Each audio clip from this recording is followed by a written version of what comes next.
Unit 24. Exercise 1. The term common pool resources refers to resources that are available to all, but owned by no one. Nature-based examples include forests, oceans, and vistas, whereas common pool cultural resources can include a community's song, dance, and traditions. Many tourism products and experiences rely on common pool resources. The extent and accessibility of these resources has led McKean to suggest that common pool resources, in addition to being available to anyone, are difficult to protect and easy to deplete. Hardin presented the initial illustration of this concept in his influential article titled "The Tragedy of the Commons." In this article, he described a community that thrives on the growth of its cattle, which graze on communal pasture land. As demand grows, residents are inclined to maximize their benefits by ignoring the cumulative effect of each person grazing an additional head of cattle on the communal lands. Hardin asserted that the ignorance of individuals using common pool resources will lead to eventual depletion of the resource. The potential combined impact of individual use of common pool resources is an important element of tourism's sustainable development.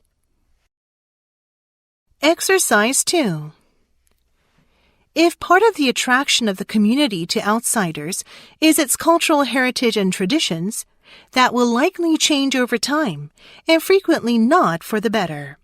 Symbols of a historic culture may be pervasive, but only in a make-believe form. Tourist shops on small Pacific islands may sell replicas of native art, all turned out in huge quantities by manufacturers in other parts of the world. Plastic Black Forest clocks and Swiss music boxes are offered to tourists that are mass-produced in Taiwan or China. A commitment to craftsmanship and true local heritage vanishes. These false symbols of earlier times contribute to an overly commercial feeling at destinations and a sense that nothing seems real now and perhaps never was.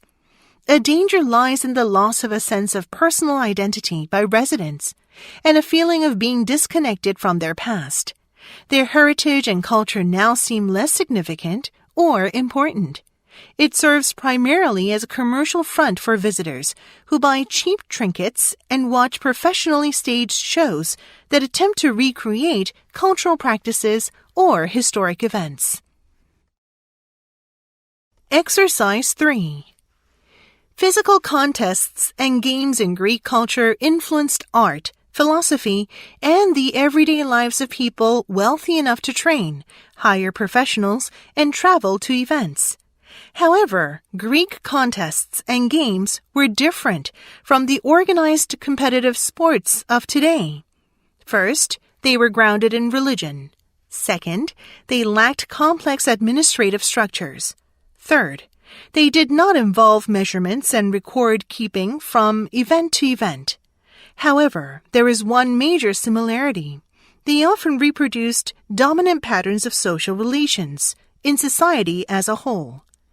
The power and advantages that went with being wealthy, male, young, and able-bodied in Greek society shaped the games and contests in ways that limited the participation of most people.